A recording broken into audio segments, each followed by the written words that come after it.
Assalamualaikum warahmatullahi wabarakatuh. Selamat siang dan salam sejahtera bagi kita semua. Alhamdulillahillazi bini'mati tatimus sholihah. Asyhadu alla ilaha illallah wa asyhadu anna Muhammadan abduhu wa rasuluh. Allazi la nabiyya ba'da amma ba'du. Rabbis rahli sodri wa yassirli amri. Yang terhormat Ibu Dr. Susan Fitriasari MPD selaku Ketua Program Studi Pendidikan Kewarganegaraan Fakultas Pendidikan Ilmu Pengetahuan Sosial Universitas Pendidikan Indonesia. Yang kami hormati Bapak Dwi Iman Mutakin, SH.MH, selaku Pembina Kemahasiswaan Program Studi Pendidikan Kewarganegaraan. Yang kami hormati Bapak Kandigara Hawari, SH.MH CLA, selaku Pembina Kemahasiswaan Program Studi Pendidikan Kewarganegaraan. Yang kami hormati pemateri yang sangat luar biasa pada kesempatan hari ini, yaitu Kang Hari Nugraha. Puji syukur marilah kita panjatkan kehadirat Allah Subhanahu wa Ta'ala karena berkat rahmat dan karunia-Nya kita semua dapat berkumpul pada hari ini. Sholawat beserta salam semoga selalu terlimpah curahkan kepada Nabi Muhammad Shallallahu Alaihi Wasallam, kepada para keluarganya, para sahabatnya, dan kepada kita semua selaku umatnya hingga akhir zaman. Amin ya Rabbal Alamin. Hadirin yang terhormat, pada hari ini Sabtu 26 Februari 2022, saya Gaida Saumi akan memandu jalannya acara Ngobrol Perkara Iman atau yang kita singkat sebagai ngopi dengan tema pentingnya menjaga keimanan. Untuk mengawali acara pada kesempatan ini, marilah kita mengucapkan basmalah bersama-sama. Bismillahirrahmanirrahim. Kita beralih ke acara selanjutnya, yaitu terdapat pembacaan ayat suci Al-Quran yang akan dilantunkan oleh Saudari Indah Puspita. Apakah Saudari Indah hadir? Sudah, Teh. Alhamdulillah. Kalau begitu, kepada Saudari Indah, saya persilahkan. Baik, terima kasih. Assalamualaikum warahmatullahi wabarakatuh. A'udzu billahi minasyaitonir rajim. Bismillahirrahmanirrahim. Yas'alunaka anil anfal. Qulil anfalu lillahi war rasul. Fattaqullaha wa aslihu dzata bainikum. Wa ati'ullaha wa rasulahu ya kuntum mu'minin. Innamal mu'minuna alladzina idza dzukirallahu wazilat qulubuhum wa idza tuliyat 'alaihim ayatuhu zadatkum imana wa 'ala rabbihim yatawakkalun. Alladzina yuqimuna sholata wa mimma razaqnahum yunfiqun. Ulaika humul mu'minuna haqqan lahum darajatun inda rabbihim wa maghfiratu wa rizqun karim. Alhamdulillah, pembacaan ayat suci telah dilantunkan. Semoga dengan dilantunkannya ayat suci Al-Quran ini dapat menambah keberkahan sekaligus kelancaran acara kita di siang hari ini. Alhamdulillah, tidak terasa kita telah memasuki acara inti yang telah ditunggu-tunggu oleh hadirin, yaitu pematerian dari narasumber kita yang luar biasa, yaitu Kang Hari Nugraha, yang akan dipandu oleh seorang moderator yang sangat Masya Allah, yaitu Saudari Indi. Apakah Saudari Indi sudah hadir? Terima kasih kepada MC yang juga Masya Allah ya. Bismillahirrahmanirrahim. Assalamualaikum warahmatullahi wabarakatuh. Alhamdulillahirabbil alamin wa bihi nasta'inu ala umuri dunya waddin. Wassalatu wassalamu ala asrofil anbiya'i wal mursalin wa ala alihi wa sahbihi ajmain. Amma ba'du. Selamat siang teman-teman semuanya. Perkenalkan, nama aku Indi Zaina. Di sini Indi akan menjadi moderator atau memandu acara kajian kali ini dengan pemateri yang sangat luar biasa, yaitu Kang Hari. Assalamualaikum, Kang. Waalaikumsalam warahmatullahi wabarakatuh. Bagaimana kabarnya, Kang? Sehat? Alhamdulillah sehat. Alhamdulillah, semoga Kang Hari dan kita semua senantiasa diberikan kesehatan ya. Amin ya Allah ya Rabbal Alamin. Jadi Kang, pada kesempatan kali ini kita itu ada di kajian ngopi. Ngopi itu singkatan dari ngobrol perkara iman. Nah, sekarang itu kita mengadakan acara ngopi sekarang itu merupakan acara perdana. Jadi bedanya kajian ngopi dengan kajian yang lainnya itu, acara ngopi kali ini tuh bakal di-record gitu Kang. Terus nantinya akan dipublikasikan untuk khalayak umum gitu. Jadi pada acara ngopi kali ini kita akan mengambil tema meningkatkan keimanan dalam menghadapi arus globalisasi. Karena kita ketahui bersama ya bahwa kita itu sedang ada di masa kayak suka main gitu, lagi suka-sukanya sama hal-hal duniawi, hingga sampai-sampai menyampingkan masalah akhirat gitu. Jadi pada kajian kali ini kita itu akan membahas bagaimana cara kita sebagai kaum muda gitu menjaga keimanan kita di arus globalisasi ini gitu. Mungkin selanjutnya ini dipersilahkan kepada Kang Hari untuk menyampaikan patah dua patah katanya mengenai tema kita hari ini. Mangga Kang. Baik, bismillahirrahmanirrahim. Alhamdulillahirrabbilalamin. Wabihi nasta'in wa ala umuri dunya waddin. Wassalatu wassalamu ala asrofil anbiya'i wal mursalin. Sayyidina wa maulana Muhammadin sallallahu alaihi wasallam. Amma ba'du.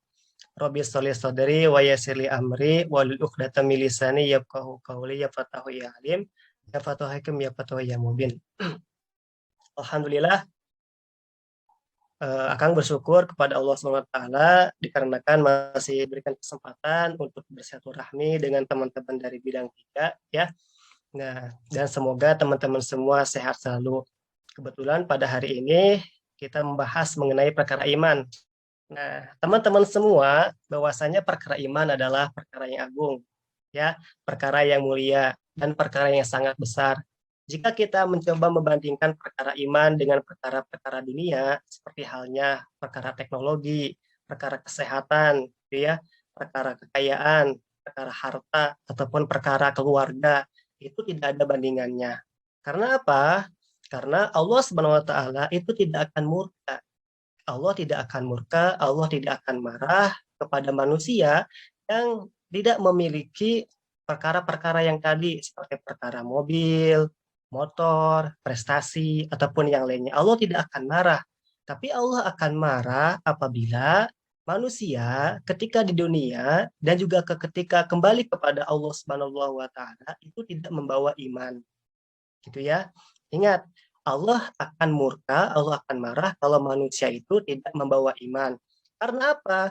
Karena di alam kubur nanti Allah bertanya kepada setiap manusia gitu. Dan pertanyaan ini adalah pertanyaan iman. Seperti halnya yaitu man rabbuka, man nabiyuka, itu ya. Nah, itu adalah pertanyaan iman, maka yang dapat menjawabnya adalah iman itu sendiri. Nah, jadi selamatlah bagi mereka yang dapat menjawab pertanyaan tersebut dan celakalah bagi mereka yang tidak menjawab pertanyaan-pertanyaan tersebut. Karena apa? Dunia ini adalah cobaan. Ya, dunia ini adalah cobaan, dunia ini merupakan suatu tempat untuk bercocok tanam. Ada juga yang mengatakan seperti itu.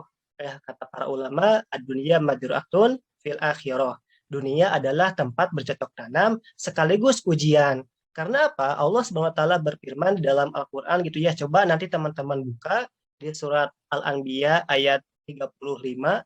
Allah menguji setiap hambanya itu dengan kebaikan dan keburukan gitu. Yang baik belum tentu itu tidak lepas dari ujian. Yang sakit pun itu ujian dari Allah Subhanahu wa Ta'ala. Maka bersyukur bagi yang mendapatkan kebaikan dalam hal ujiannya dan juga bersabar bagi siapa saja yang mendapatkan ujian dari Allah kepada manusia. Nah, sekaligus gitu ya, kita jangan berpikiran bahwasanya yang menyelamatkan kita adalah teknologi. Jangan berpikir seperti itu, meskipun teknologi sekarang ya sedang menggebu-gebu gitu, sampai-sampai kendaraan pun dari listrik gitu ya. Nah, globalisasi juga kan tidak ada batasan ruang dan waktu, informasi mudah didapat. Nah, jangan sampai kita berpikiran bahwasanya teknologi itu menyelamatkan. Jangan sampai juga kita berpikiran bahwasanya obat itu akan menyelamatkan. Kalau obat itu menyelamatkan, pasti dokter-dokter pun tidak ada yang mati. Ataupun jangan sampai harta itu dapat menyelamatkan. Nah, Karena mungkin orang kaya itu pasti tidak akan mati gitu ya. Dan pasti akan dan kalau harta itu menyelamatkan, pasti orang-orang yang tidak mempunyai harta itu tidak akan selamat. Tetapi kita berpikir bahwasanya yang dapat menyelamatkan itu adalah iman. Karena di dalam kubur nanti, harta serta yang lain itu tidak akan ditanya oleh Allah Subhanahu wa taala. Yang ditanya oleh Allah adalah tentang keimanan kita. Sudah sampai mana keimanan kita. Nah, secara definisi gitu ya, iman itu adalah dari bahasa artinya atasdik, mempercayai keyakinan dengan hati. Nah, secara istilah, iman itu adalah sesuatu yang diyakini dengan hati dan dipatuhi serta tunduk terhadap yang diyakininya. Nah, ingat, di sini kita harus menggaris bawah ya, ada dua kata, yaitu berkeyakinan dengan hati dan tunduk pada perintahnya. Karena apa? Kalau kita hanya percaya saja, itu belum sempurna iman kita. Seperti halnya ketika dulu kisah seorang Yahudi gitu ya. Nah, ketika kelahiran Nabi Muhammad SAW, yang mana orang Yahudi itu menunggu kedatangan Nabi akhir zaman, yaitu Nabi Muhammad SAW, dan dibenarkan dengan adanya fenomena-fenomena ataupun peristiwa-peristiwa datangnya Nabi Muhammad, yaitu adanya misalnya ada gempa kecil yang merobohkan berhala-berhala, api majusi padam, serta bintang-bintang yang munculan gitu. Nah, itu juga dibenarkan dalam kitab Tauratnya. Akan tetapi, nah, ketika sudah melihat bahwasanya Nabi Muhammad ini terlahir dari kaum Mekah, dari kaum Quraisy gitu ya, dari Bani Hashim, nah kaum Yahudi ini hanya percaya saja, oh itu memang betul, dia itu adalah Nabi akhir zaman. Tapi, nah dia itu tidak tunduk dan patuh terhadap Nabi Muhammad. Kenapa? Karena bahwasanya Nabi Muhammad ini bukan dari golongannya, bukan dari Bani Israel gitu. Nah, maka dari itu dia tidak tunduk patuh sehingga tetap Yahudi, tidak Islam memeluknya. Nah, itu ya. Ada juga menurut Ahlus Sunnah wal Jamaah bahwasanya iman itu adalah dibenarkan dengan hati, diucapkan dengan lisan, dan dilaksanakan dengan perbuatan. Nah, kemudian ingat ya bahwasanya iman ini akan selalu bersandingkan dengan amal gitu. Mungkin kita bisa lihat di dalam surat Al-Baqarah gitu ya, ayat 3. Nah, mereka yang beriman kepada yang gaib, melaksanakan sholat dan menginfakkan zakat dan menghimpan rezeki yang kami berikan kepada mereka. Ada juga surat Al-Baqarah gitu. Ayat 183 tentang berpuasa. Ya ayyuhalladzina amanu kutiba alaikumusiyam. Nah, pasti iman itu selalu bersanding dengan amal soleh. Ada juga al-asr ilal ladzina amanu wa amilus solihati wa tawassaw bil haq. Nah, jadi untuk mengukur iman kita sedang naik ataupun sedang turun, itu dilihat dari amal kita. Bagaimana sholat kita, apakah tepat waktu, ataukah tidak sama sekali mengerjakan sholat gitu. Kalau tepat waktu, berarti iman kita sedang naik gitu. Nah, terus kalau kita sampai lupa ataupun terlambat dalam melaksanakan sholat gitu, berarti iman kita sedang turun. Dan ya amal-amal di dalam Al-Quran itu kan banyak. Kita beramal itu tidak hanya dari yang wajib saja. Gitu. Ada juga yang sunnahnya. Ada ulama yang bilang bahwasanya kalau orang itu mengerjakan amal yang wajib saja, berarti imannya standar. Gitu. Tapi yang imannya ingin kuat ataupun yang ingin istimewa, itu ya di atas standar, nah, tinggi gitu. Nah, pasti amal-amal yang sunnah pun dikerjakan. Pasti teman-teman juga pernah merasakan ketika teman-teman gitu ya sedang giat-giatnya, sedang powerfulnya iman dalam hati. Pasti segala kegiatan, segala ibadah itu ingin dikerjakan. Seperti halnya sholat gitu ya. Yang tadinya rawatib, ingin menambah ada duhanya, ada tahajudnya. Nah, itu merupakan tanda-tanda bahwasannya iman teman-teman itu sedang naik, gitu, sedang tinggi-tingginya gitu. Nah, sedang powerful. Tetapi ketika iman teman-teman itu sedang turun, itu dilihat juga dari amalnya. Nah, amal yang sunnah tidak dikerjakan, yang wajib malas-malasan gitu kan, tidak tepat waktu. Nah, itu menandakan bahwasanya iman teman-teman itu sedang turun gitu. Nah, jadi ingat iman dan amal selalu bersanding, gitu ya. Nah, terus juga, nah di sini ada tingkatan orang Islam gitu ya. Ada Muslim, ada mukmin, ada muhsin. Nah, muslim adalah orang yang percaya kepada Allah dan dia beragama Islam, akan tetapi dia tidak melaksanakan perintah Allah. Nah, atau yang bisa disebut dengan Islam KTP, ya, karena dia hanya saya Islam gitu. Saya percaya bahwasannya dialah Allah gitu. Dan saya percaya bahwasannya dia itu adalah Nabi Muhammad adalah utusan Allah untuk kita manusia gitu. Akan tetapi dia tidak melaksanakan perintahnya, dia tidak sholat, misalnya tidak zakat gitu ya, tidak melaksanakan yang wajib. Nah, jadi Islamnya itu hanya KTP karena tidak melaksanakan perintah-perintah Allah. Nah, kemudian yang kedua ada mukmin. Nah, mukmin ini adalah orang yang percaya kepada Allah gitu ya, yakin kepada Allah, beriman kepada Allah dan Rasulnya, dan juga melaksanakan perintah-perintah dari Allah serta menjauhi larangannya. Kemudian yang ketiga adalah muhsin. Nah, muhsin adalah orang yang percaya kepada Allah, yang melakukan segala perintah dan juga menjauhi larangannya. Kemudian, nah, dalam melakukan amalnya itu, nah, dia merasa diawasi oleh Allah dalam ibadah, serasa Allah gitu di depannya. Terus ketika sendirian, serasa Allah itu ada di dekatnya. Nah, ataupun ketika sedang jatuh gitu ya, sedang dilanda musibah, Allah yang dipikirkan terlebih dahulu. Jadi konsepnya adalah Allah dulu, Allah lagi, Allah terus orang muslim ini. Lalu dalam ucapannya itu adalah Allah, Allah, Allah lagi. Nah, gitu. Terus di sini ada juga tingkatan iman. Ya, ada tingkatan iman standar, ikatan iman kuat, lemah, dan juga bermasalah. Nah, di sini akan mencoba mengilustrasikan dengan waktu gitu ya. Nah, misalnya waktu sholat itu kan pukul 4.30. Nah, ketika adzan dikumandangkan, nah, teman-teman itu bangun. Nah, terus melaksanakan sholat. Nah, itu masuk ke iman standar. Ya, karena sesuai dengan waktunya. Ada juga iman yang kuat. Nah, iman yang kuat ini adalah ketika teman-teman sudah tahu waktu sholat itu adalah 4.30, tapi teman-teman bangun pukul 4 gitu. Dan kemudian siap-siap gitu. Seperti mandi, memakai minyak wangi, terus memakai baju yang paling terbaik. Nah, terus ke masjid sebelum waktu adzan tiba. Nah, itu merupakan iman yang sedang powerful. Terus ada juga iman yang lemah. Nah, iman yang lemah ini adalah iman yang ketika kalian mengerjakan sholat, nah itu terlambat dalam waktu sholatnya. Misalnya ketika iqomah, ataupun beda 10 menit gitu ya. Nah, itu baru melaksanakan sholat. Berarti tanda iman kalian itu sedang lemah. Dan juga ada iman yang bermasalah.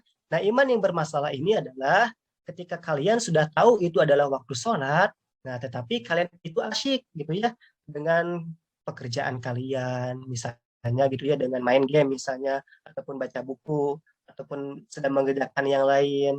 Apalagi di dunia, apalagi di zaman sekarang gitu ya, di dunia globalisasi, digital serba mudah gitu ya, ataupun sedang belanja online gitu. Nah, kadangkala waktu adzan itu tidak terdengar gitu. Ataupun kita mendengarkan adzan itu tidak ada terkenyuh dalam hati kita, tidak ada getaran gitu. Asik saja dengan apa yang dikerjakan. Nah, hati-hati apabila kalian sudah tidak merasakan hal itu, bahwasanya iman kalian sedang bermasalah. Ya. Nah, kemudian ada rumus iman.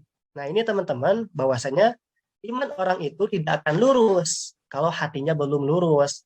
Hati tidak akan lurus kalau mulutnya itu belum lurus.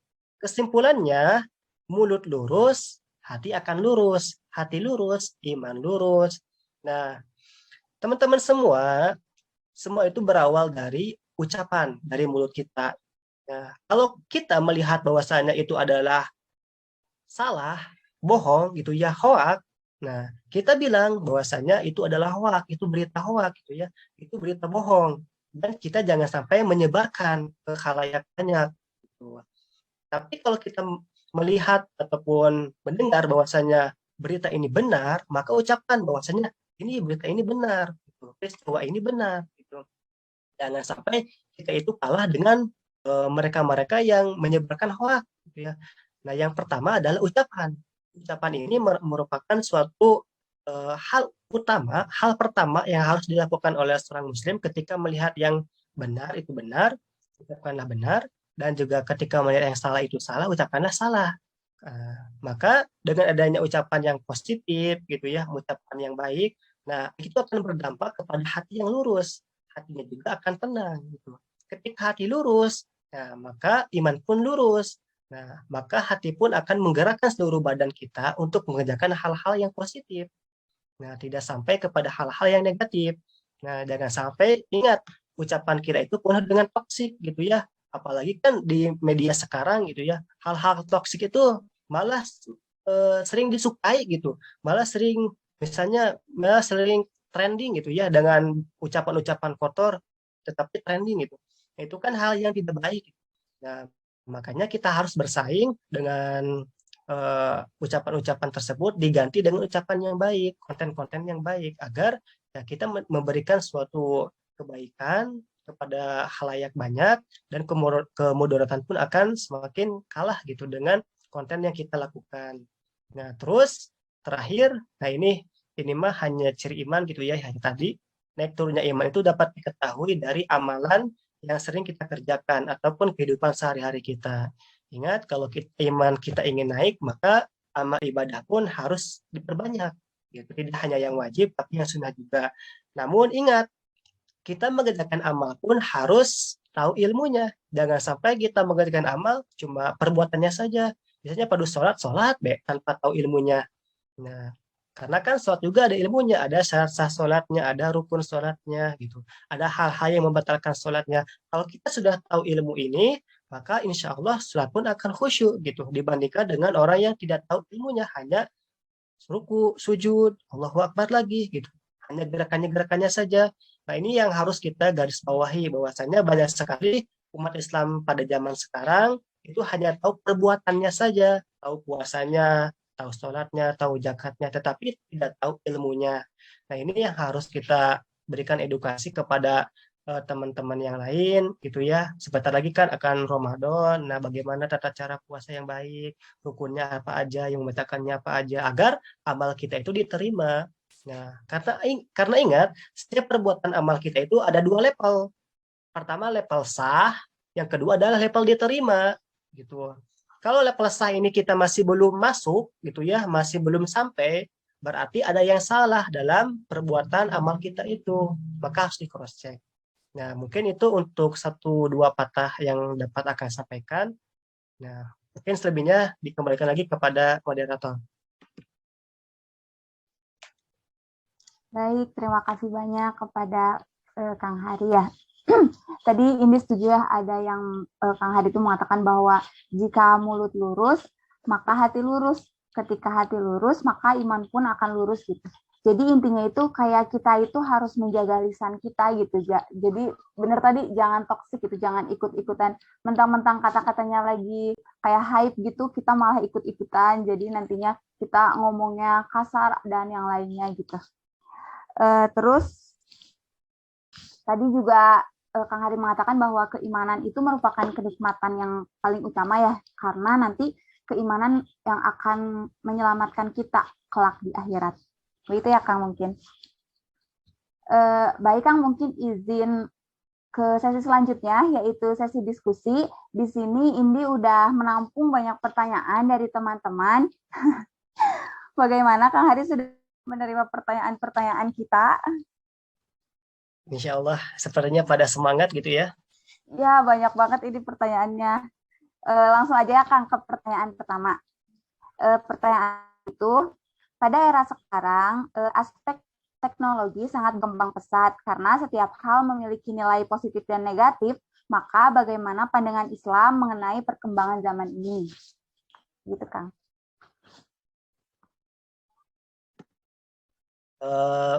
Boleh sekali lagi, maaf di sini sedang agak hujan. Ya Kang, boleh.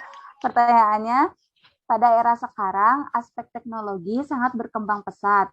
Nah, karena setiap hal memiliki dampak positif dan negatif, maka bagaimana Islam memandang perkembangan zaman teknologi ini? Ya, bismillah. Sangat betul ya bahwasanya pada saat sekarang gitu ya, pada abad 20 ini teknologi sedang menggebu-gebu gitu ya, sedang pesat maju-majunya. Nah, mungkin yang dulunya tidak punya yang tidak tahu handphone gitu ya ketika dulu, nah tidak tahu tatap muka gitu. Tapi sekarang bisa Nah, terus bagaimana Islam memandang dengan kemajuan pesatnya teknologi? Ingat bahwasanya pasti ada ungkapan gitu ya. Eh, apakah agama yang mengikuti zaman atau zaman yang mengikuti agama gitu? Pasti ada ungkapannya seperti itu.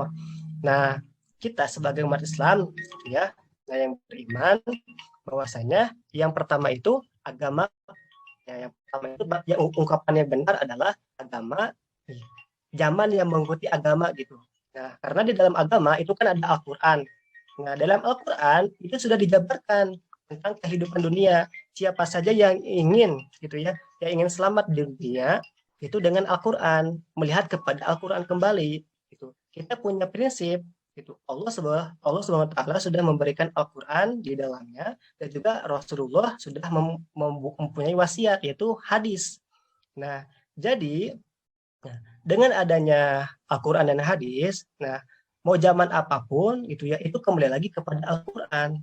Nah, jadi dengan pesatnya teknologi misalnya ataupun globalisasi dan juga yang lainnya, nah tetap Al-Qur'an itu ataupun agama itu yang paling utama. Nah, karena ingat hukum-hukum juga sudah ditentukan oleh Allah gitu ya. Nah, terus kalau misalnya tidak ada hukum yang mengatur, kita bisa melakukan ijtihad gitu dengan para ulama. Nah, kalau tidak dibahas di dalam Al-Qur'an dan juga hadis, nah maka yang paling penting itu adalah melakukan ijtihad. Nah, jadi yang pertama itu nah, kita kembali lagi kepada agama. Mau itu secanggih apapun gitu ya, mau itu terlambat apapun zamannya, nah kita kembali lagi kepada Al-Qur'an dan juga hadis. Nah, jadi kuncinya itu ya, agar kita selamat di zaman yang memang banyak fitnah ini, nah kita kembali lagi kepada Quran dan juga hadis kepada agama kita gitu. Karena ingat bahwasanya teknologi ini kan rata-rata ya diciptakan oleh orang-orang kafir gitu. Nah, rata-rata kita hanya tahu saja, hanya menggunakan saja gitu. Tetapi gitu, ini bagus memang suatu fasilitas gitu ya, satu fasilitas dan juga umum dan tidak dilarang tidak dilarang. Nah, karena kalau memang tidak bertentangan dengan syariat itu diperbolehkan gitu. Ya, karena kan ini merupakan hal yang baru gitu ya. Dan ini juga bukan bidah dengan adanya teknologi ini. Nah, tetapi kita harus berlomba-lomba gitu dalam teknologi ini untuk menyebarkan kebaikan. Agar apa? Agar keimanan kita agar keimanan kita dengan sepanjang zaman yang memang banyak fitnah ini tetap kuat, tetap bertahan. Karena kan eh, mungkin ketika kita membuka Instagram gitu ya, nah baru saja di beranda itu kan secara tidak sadar, secara tidak langsung tiba-tiba ada saja konten-konten yang negatif gitu. Nah, pasti selalu ada. Tetapi dengan kita mempunyai misi, misalnya mempunyai program, nah kalau kita punya program seperti hanya membuat konten yang baik, nah maka konten-konten yang buruk pun akan tereliminasi gitu dengan adanya konten yang baik. Jadi yang pertama terus kembali lagi kepada agama, jangan sampai kita ya beradaptasi dengan zaman ini lalu kita kalah gitu ya, dan lalu kita mengikuti seperti orang-orang yang kafir gitu. Nah, itu makanya harus ada dibentengi dengan kembali lagi kepada agama. Allah alam bisawab, mungkin seperti itu yang pertama. Baik, Masya Allah. Jadi dapat ditarik kesimpulan bahwa zaman itu ya Kang yang harus mengikuti agama gitu. Jadi sekuat apapun arus zaman, ketika kita berpegang teguh pada aturan-aturan Allah dalam Al-Quran, dalam Al-Hadis, kita akan aman gitu ya Kang. Nggak akan kita gitu ke bawah arus-arus yang nggak benar gitu. Baik, mungkin Indi lanjutkan ke soal selanjutnya Kang, boleh? Boleh. Ya, pertanyaan selanjutnya ini dari hamba Allah ya katanya. Bertanya begini, Islam adalah agama yang syumuli, mencakup segala aspek kehidupan. Apakah ada keterangan baik di Al-Quran atau hadis yang menuntun kita untuk menghadapi era globalisasi ini agar tidak keluar dari garis keimanan? Terkait dalil gitu ya. Baik, bismillah. Mungkin nanti teman-teman coba buka surat Al-Luqman gitu ya, ayat 33. Maaf, surat Luqman, bukan pakai Al. Surat Luqman ayat 33. Jadi di surat Luqman itu dikatakan bahwasanya maka janganlah sekali-kali kamu terperdaya oleh kehidupan dunia dan janganlah sampai kamu terpedaya oleh si penipu dalam mentaati Allah. Siapa si penipu itu? Nah, yaitu minal jin nati wanas, dari golongan jin dan dari golongan manusia. Ingat bahwasanya globalisasi ini merupakan bagian dari dunia juga gitu. Nah, dengan megahnya globalisasi, teknologi yang semakin canggih gitu ya, kita bisa mendapatkan uang dari globalisasi ini gitu. Nah, tetapi ingat bahwasanya dunia itu memang manis, akan tetapi kenikmatan dunia itu hanya sekecil gitu ya. Kalau kita misalnya kalau kita ke laut itu kan mencelupkan jari tangan kita ke lautan yang sangat luas, lalu ada air dalam jari kita. Nah, itu setetes air itulah kenikmatan dunia. Dan juga kata Rasulullah pun ya bahwasanya kenikmatan dunia ini hanyalah sebelah sayap nyamuk gitu. Nah, jadi bisa kita ketahui bahwasanya kita jangan sampai tertipu oleh manisnya dunia. Memang dunia itu kelihatannya hebat gitu ya. Dunia itu kelihatannya menjanjikan dengan apa-apa yang ada di dalam dunia gitu.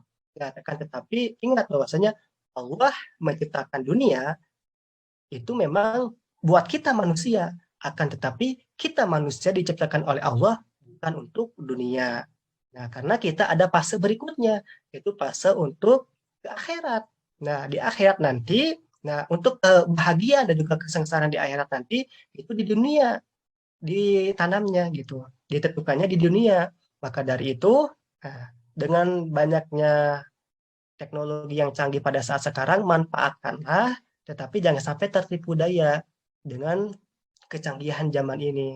Ingat, kita juga ada batasannya dan juga dimanfaatkannya gitu. Mungkin seperti itu, Kak Indi. Oh iya, Kang, baik. Berarti banyak diketahui dari keterangan-keterangan dari Al-Quran dan Al-Hadis yang mengatakan bahwa memang dunia itu manis ya, tapi kita itu jangan terlena gitu sama dunia. Karena tadi yang Akang bilang bahwa Allah ciptakan dunia memang untuk kita, untuk manusia, tapi Allah tidak menciptakan manusia kita itu untuk dunia. Allah menciptakan kita sebagai umat Islam untuk beribadah kepada Allah Subhanahu wa taala, karena kita itu hidup bukan di dunia saja gitu. Nanti bakal ada next step gitu, bakal yang abadinya di akhirat gitu. Untuk bekal di akhiratnya kita itu harus menanamnya di dunia. Gitu ya, Kang? Betul, begitu. Ya. Duh, Kang Hari nggak enak. Aku kayak kecapean gitu tapi nggak bisa ngasih minum. Nggak apa-apa. Ajar, Baik, baik, kita lanjutkan ke soal berikutnya. Kang, nggak apa-apa? Atau boleh, mau istirahat dulu? Lanjut aja ya. Jalan aja. Soal selanjutnya, gini Kang katanya. Bagaimana Islam memandang orang yang pasrah kepada takdir dan tidak mau berusaha untuk hal yang lain?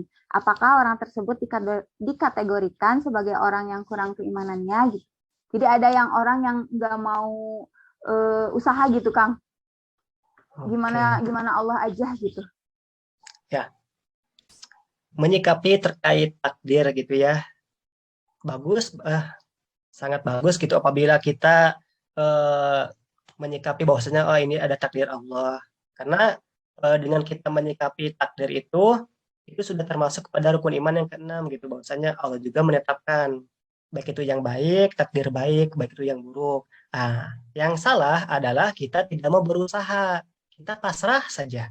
Kita misalnya kita dikasih takdir gitu ya, takdir sakit. Nah, bagi yang mereka mungkin tidak mau berusaha, mungkin dengan takdir sakit dia tidak akan ke dokter. Dia tidak akan berobat mungkin gitu ya. Dia cuma menerima dengan apa adanya gitu. Nah, yang salah ada seperti itu. Nah, jadi kita harus menyikapi takdir itu dengan dua, itu dengan bersyukur dan juga bersabar gitu. Dan ketika kita mendapatkan takdir yang memang kurang baik gitu ya, nah maka kita harus berusaha sebaik mungkin agar kita dapat menyikapi takdir tersebut. Pasti akan selalu ada hikmahnya. Seperti halnya di dalam surat Ar-Ra'd gitu ya, ayat 11, bahwasanya sesungguhnya Allah tidak akan mengubah suatu kaum gitu ya sebelum kaum itu mengubah diri mereka sendiri gitu. Jadi kan banyak gitu ya yang sekarang mereka itu terlahir dari keluarga miskin.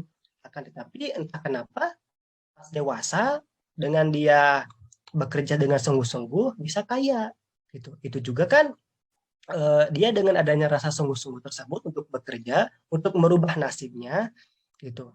Nah, dengan adanya pekerjaan yang dia lakukan, dia bisa sampai kaya gitu.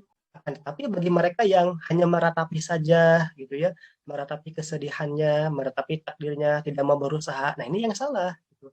Karena ada satu kisah gitu ya di ketika dulu di zaman Nabi Musa, ya ketika Nabi Musa ini ingin ke Gua Tursina gitu ya, ke Gunung Tursina untuk bertemu dengan Allah gitu ya. Di perjalanan Nabi Musa ini bertemu dengan seorang pemuda pengemis gitu ya. Nah, ditanya oleh pengemis ini, "Wahai Nabi Allah, kamu mau kemana?" Kata Nabi Musa, "Saya akan bertemu dengan Allah," gitu. Nah, kata pengemis ini, "Tolong sampaikanlah kepada Allah bahwasanya saya itu miskin, saya itu tidak punya apa-apa. Nah, tolong gitu ya, berikanlah saya rezeki." Nah, kemudian kata Nabi Musa, insya Allah saya akan sampaikan.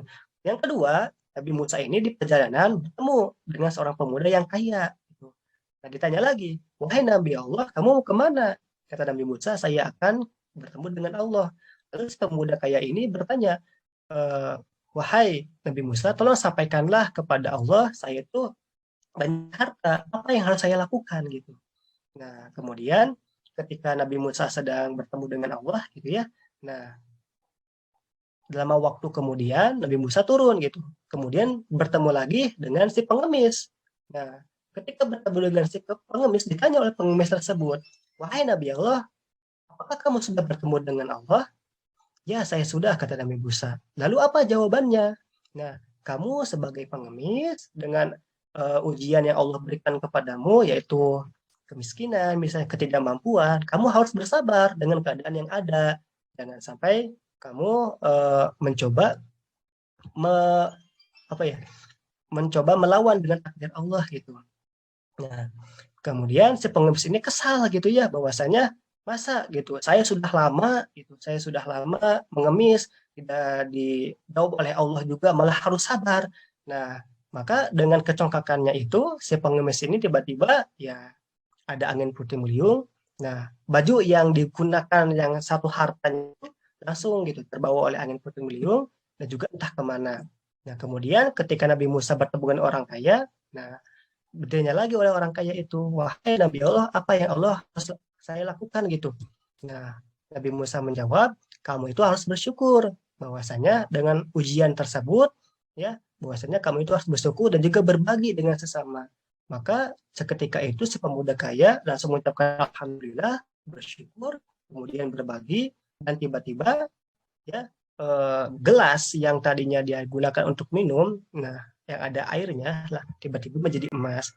Jadi kesimpulannya adalah mau takdir apapun yang Allah berikan kepada kita tetap gitu ya kita percaya bahwa itu adalah takdir Allah tetapi kita berusaha dengan bersyukur dan juga bersabar gitu dengan apa yang telah Allah berikan kepada kita dan tentu berusaha tawakal dan juga usaha itu kuncinya jangan sampai kita hanya udahlah dan ini juga takdir Allah yang ini kita tidak mau usaha tidak mau belajar jangan sampai seperti itu merupakan pemikiran-pemikiran orang yang tidak mempunyai keyakinan gitu. Nah, jadi mungkin seperti itu jawabannya. Oh, iya Kang, soalnya kayak banyak yang dipakai alasan gitu loh Kang, buat misalnya besok tuh mau ujian ya, tapi malah, lah aku mah udah segini dikasih sama Allahnya gitu. Jadi percuma kayaknya deh belajar, kayaknya soalnya nanti nilainya dari Allah, suka banyak yang kayak gitu Kang. Nah, Berarti itu salah ya Kang? itu sudah mengeluh duluan gitu. Bahwasanya pasti keajaiban pasti akan Allah berikan gitu bagi siapa saja yang mau berusaha. Nah, itu usaha dulu, baru masalah hasil mah ya gimana Allah yang menentukan. Nah, itu kembali lagi kepada takdir yang Allah berikan.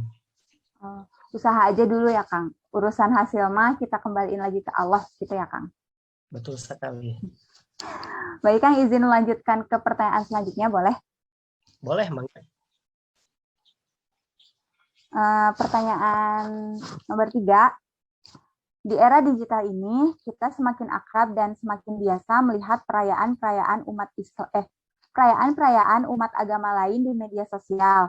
apakah boleh jika perasaan kita lambat laun menjadikan hal itu biasa? Bagaimana caranya agar hati kita tidak membenarkan perayaan-perayaan itu? Jadi kayak karena semakin sering ya yang upload-upload, apalagi aku gitu ya, pribadi Kang, semakin misalnya jadi udah kuliah gitu, teman tuh makin banyak gitu, makin beragam.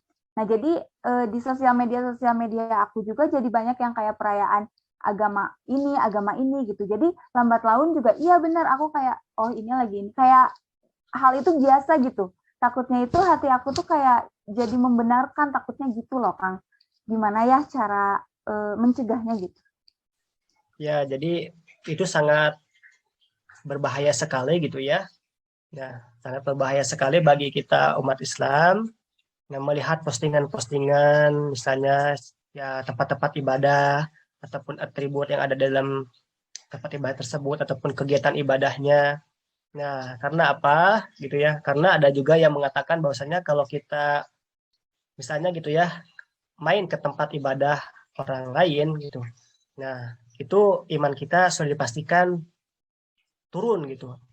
Nah, karena kan tempat itu adalah tempat yang tidak mempercayai Allah itu ada gitu ya. Tempat-tempat orang kafir gitu. Karena kan orang kafir tidak percaya Allah gitu. Nah, sehingga dia tidak menyembah Allah. Nah, terus dengan banyaknya postingan itu, nah kalau kita diam saja gitu ya, terus kita mencoba melihatnya, nah itu akan menggerogoti iman kita. Nah, gitu ya. Jadi itu sangat berbahaya sekali. Jangan sampai kita itu apa ya, mencoba menjadi biasa gitu, menjadi biasa dengan adanya postingan tersebut. Malahan ya kalau bisa mah kita langsung alihkan saja dengan adanya postingan yang tadi ataupun ada teman gitu ya yang mengajak ke tempat ibadah. Mohon maaf gitu. Kita juga punya prinsip gitu. Kita juga punya akidah gitu ya. Nah, boleh toleransi tapi jangan sampai kebablasan gitu. Nah, kita toleransinya cukup agamaku gitu. Aku mindukum waliyadin. Nah, itu cukup itu saja. Ya jangan sampai kebablasan karena ditakutkannya ya banyak gitu ya orang-orang yang keluar dari Islam karena dengan bujuk kerayuan. Kok di sini mah nyaman ya di tempat ini mah misalnya gitu. Dengan ajaran ini hati saya damai gitu ya. Nah, jangan sampai seperti itu. Iblis sedang menggoda. Ingat bahwasanya kalau kita sudah murtad, wah, itu dan tidak kembali lagi kepada Islam, nah itu akan memiliki siksa yang sangat berat sekali gitu. Apalagi sampai menduakan Allah gitu ya. Nah, karena kan apabila kita tidak percaya lagi kepada Allah dengan keyakinannya, dengan janji-janjinya, ya sudah pasti kita akan disiksa oleh Allah. Maka dari itu, dengan adanya postingan-postingan itu, kita harus menjaga pandangan, kita harus menjaga ucapan juga. Jangan sampai ya kita menghina agama lain, karena kan agama yang juga tidak mau dihina. Dan kita juga jangan sampai mencoba mengikuti agama lain tersebut itu. Dengan berkunjung ke tempatnya itu sudah tidak boleh sebenarnya. Ya, kita cukup melihatnya saja, oh iya itu. Jangan sampai berkali-kali. Mungkin untuk yang pertama untuk pengetahuan gitu ya. Mencoba membandingkan gitu. Nah, oh gini tempatnya, oh ini tempatnya, oh ini ibadahnya kayak gini. Nah, yang penting mah kita harus ada iman. Bagaimana harus ada iman di dalam hati kita? Ya tadi ucapkan bahwasannya la ilaha illallah, tiada Tuhan selain Allah. Nah itu kuncinya. Nah mungkin seperti itu teh. Oh berarti Kang banyak gitu yang mengatakan bahwa mengenai ngucapin hari-hari raya gitu. Katanya ada yang ngomong gak apa-apa lah aku ngucapin hari raya, keimanan aku nggak setipis itu kok sampai aku ngucapin doang sampai melupakan atau berganti agama gitu Kang katanya. Nah itu tidak boleh bahwasanya untuk pandangan begitu. Nah bagaimana cara kita membatasi agar istiqomah dalam keimanan gitu Kang? Nah paling gini, ingat kepada prinsip lagi bahwasanya yang harus kita tanamkan dalam hati, ingat gitu ya, tidak ada Tuhan selain Allah dan Muhammad adalah utusan Allah. Nah itu framingnya. Karena kan banyak sekali gitu ya orang-orang yang agnostik gitu yang tidak percaya Tuhan, dia berbicara seenaknya saja di media sosial. Terus mungkin ada yang satu pendapat dengan kita gitu ya dengan ucapannya, lalu kita tiba-tiba wah suka nih dengan ucapan ini gitu. Lalu dihubungkan dengan ya kayak cocokologi gitu dengan kehidupan kita gitu. Bahwasanya saya itu bahwasanya sudah beragama, tapi kok tidak ada rasa perubahan gitu ya, tidak bisa berdampak ke dalam kehidupan kita gitu. Nah, jangan sampai kita itu terlena dan terbawa oleh omongan-omongan hal yang tersebut gitu. Karena apa? Itu bisa saja menjebak gitu ya, menjebak bahwasanya untuk merenggut orang-orang yang beragama agar dia itu tidak percaya dengan Tuhan. Gitu. Nah, kita makanya cara membentenginya itu kita harus belajar kepada guru-guru gitu. Guru-guru yang kita percayai bahwasanya nah guru itu memang mempunyai ilmu juga yang bernasab gitu. Nah, sampai dari ilmu akidahnya, ilmu fikihnya. Nah, karena mereka akan menceritakan gitu, akan mengajarkan bahwasanya tentang sifat-sifat Allah, sifat-sifat Tuhan gitu ya. Nah, maka dari itu kita pilihlah guru, jangan sampai gitu ya guru kita itu ya kayak tadi kayak lebih kepada internet gitu misalnya gitu, atau lebih kepada karena dengan adanya kita belajar tanpa guru itu mudah mudah disesatkan gitu. Nah, kita bertanya hanya ke internet, ya sudah jawabannya juga yang ada di internet saja. Internet ini kan bisa siapa saja untuk menjawabnya gitu ya, dari kalangan yang baik, yang kurang baik. Ya, tentu bisa menjawabnya, tetapi kalau dengan kita bertanya kepada guru, kita mempunyai guru, nah maka pasti jawabannya juga mendasar gitu, ada kitab-kitabnya. Nah, ada sampai uh, menjurus gitu dengan nasab-nasabnya. Maka dari itu ingat ya ini sangat berbahaya sekali, jangan sampai gitu ya dengan tokoh-tokoh ternama seperti selebritis ataupun yang lainnya kita malah terhasut. Nah, apalagi latar belakang selebritis itu adalah orang yang agnostik gitu. Jangan sampai kita ya mengidolakan ataupun yang lainnya gitu. Jadi cara membentenginya coba kita belajar lagi, belajarnya itu jangan sendiri gitu. Kalau kita belajar sendiri, ya sudah, kita akan termakan oleh suatu fenomena yang terjadi di kehidupan ini gitu. Karena tidak ada pegangan. Nah, maka dari itu cobalah cari guru agar kita lebih meyakinkan kembali untuk meningkatkan keimanan kita. Mungkin seperti itu deh. Seperti itu gimana ya, Kang? Ya, itu tidak boleh gitu ya. Karena apa gitu ya? Karena ucapan-ucapan itu jadi nanti disangkanya kita itu mengikuti kegiatan yang dilakukan oleh orang-orang kafir itu. Karena kan ada dalam Al-Quran juga ya, janganlah kamu mengikuti suatu kaum yang memang orang kaum itu kafir gitu. Karena kamu akan mendapatkan ganjaran yang sama gitu. Balasan yang sama, siksaan yang sama gitu. Dengan adanya suatu kita mengikuti kaum tersebut. Bisa dari ucapan, ataupun kita memakai atributnya gitu kan. Topinya, ataupun apanya. Ataupun sampai petasan juga gitu kan. Nah, itu dilarang. Jangan sampai gitu ya. Jangan sampai kita itu mengikuti suatu kaum yang memang kaum itu sudah dikatakan kafir gitu. Tidak selaras dengan ajaran kita. Nah, maka dari itu meskipun ya tadi bilangnya iman kita tidak akan lemah gitu. Saya tidak akan lupa sampai tidak sholat gitu. Nah, jangan sampai seperti itu. Mungkin sekarang iya, tapi tidak tahu ke depannya kayak gimana. Nah, maka dari itu, kalau ada iman yang kuat, pasti gitu ya. Kalau melakukan hal yang tidak, ya yang bertentangan, itu pasti akan bergetar hati kita itu. Bahwasanya, oh ini salah, akan diingatkan oleh hati kita gitu. Nah, kuncinya itu. Tapi kalau hati ini sudah tidak bisa mewarning kepada kita, ada yang salah dengan diri kita gitu. Ada yang salah dengan amal perbuatan kita. Jangan sampai kita berbuat amal, tapi amal kita itu tidak diterima oleh Allah. Nah, itu tidak akan ada efeknya dalam diri kita, dalam kehidupan kita. Jadi yang baik itu tidak dapat dirasakan baik, malahan yang buruk itu yang tidak dapat dirasakan juga. Nah, maka dari itu harus dijaga iman kita. Jangan mengikuti kepribadian, kebudayaan orang lain. Gitu. Ya, Kang. Jadi batas toleransi itu cuma sekedar agamaku, agamamu gitu, titik ya, Kang? Ya, cukup di sana sampai di sana. Okay. Terima kasih, Kang, atas jawabannya. Aku jadi tercerahkan. Boleh ya, Kang? Boleh, Mangga. Bentar.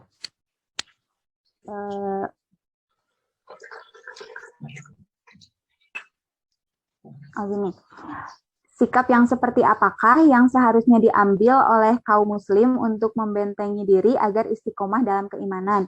Melihat telah banyaknya wawasan-wawasan luas yang masuk ke dalam Indonesia mengenai agnostik yang ragu akan keberadaan Tuhan dan tidak memiliki iman. Hal ini merupakan salah satu dampak perkembangan yang negatif dari arus globalisasi.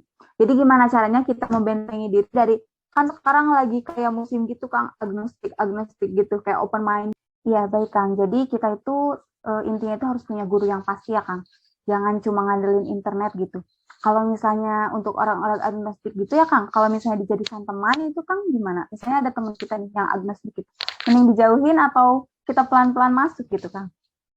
Kita tetap berteman seperti biasa, karena kan ya, kita harus berhubungan baik dengan siapa saja, baik itu dengan orang agama lain, bahkan dengan agnostik sekalian gitu ya. Nah, syukur-syukur ya kita mencoba gitu ya mengenalkan bahwasanya Tuhan itu ada loh gitu. Nah, kita kenalkan dengan Islam. Nah, boleh berteman, jangan dijauhi karena ya itu juga kan saudara kita gitu, saudara kita. Nah, jadi cobalah kita mendekatinya ya sampai dijauhi. Nah, syukur-syukur kita bisa menyadarkannya gitu agar lebih mendapatkan hidayah dari Allah Subhanahu wa taala. Nah, mungkin seperti itu, Teh. Baik Kang, terima kasih banyak gitu. Jadi intinya kita tuh jangan kebanyakan, gimana ya, jangan nyari sumber-sumber tuh hanya dari Google gitu ya Kang, hanya dari internet gitu, karena kebanyakan iya benar menyesatkan gitu. Semakin banyak sumber, semakin simpang siur gitu, jadinya kita juga jadi makin bingung gitu. Lebih pasti mending kita nyari guru yang nasabnya terpercaya gitu. Lalu kita berguru kepada dia agar keimanan kita itu benar gitu ya Kang. Apa yang kita dapat itu betul.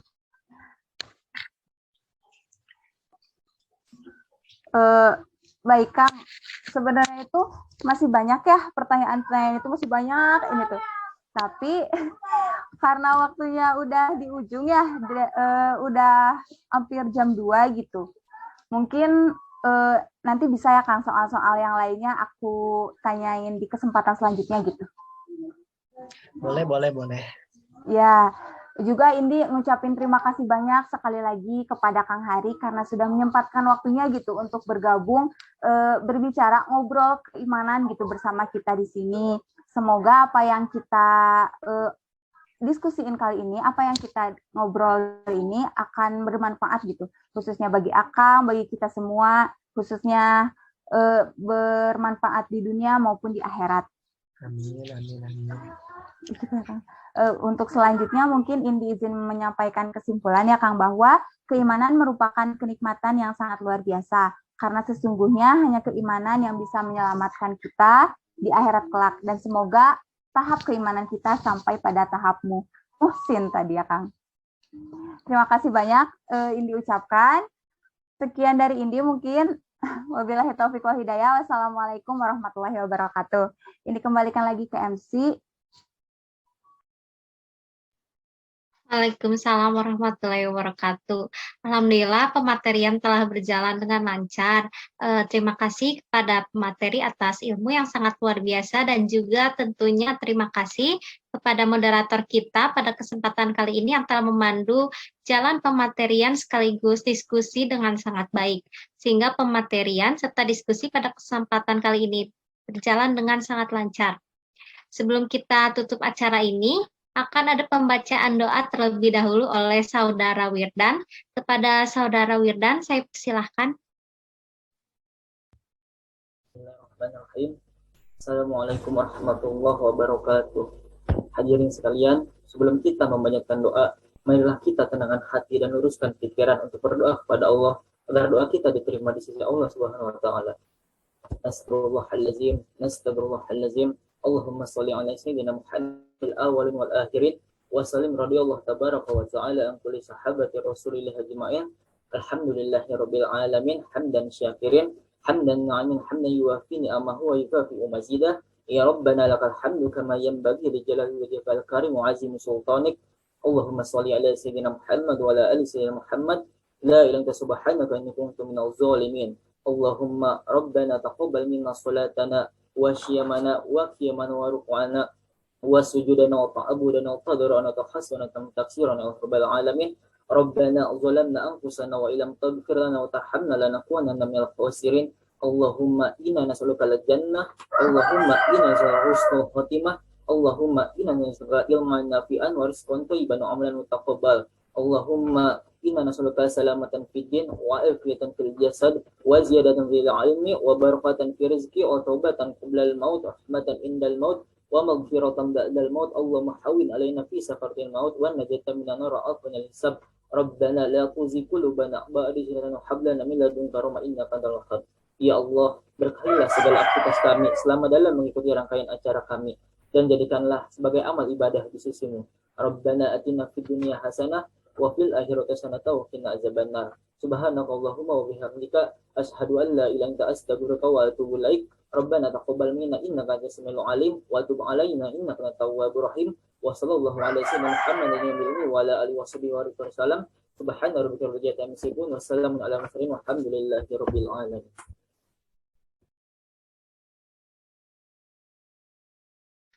Alhamdulillah. Dengan berakhirnya pembacaan doa, maka berakhir pulalah acara ngopi pada pertemuan kali ini. Saya mewakili segenap panitia yang bertugas mengucapkan mohon maaf apabila ada kesalahan ataupun kekurangan ketika kami menyelenggarakan acara ini. Saya Gaida Saumi pamit undur diri. Wassalamualaikum warahmatullahi wabarakatuh.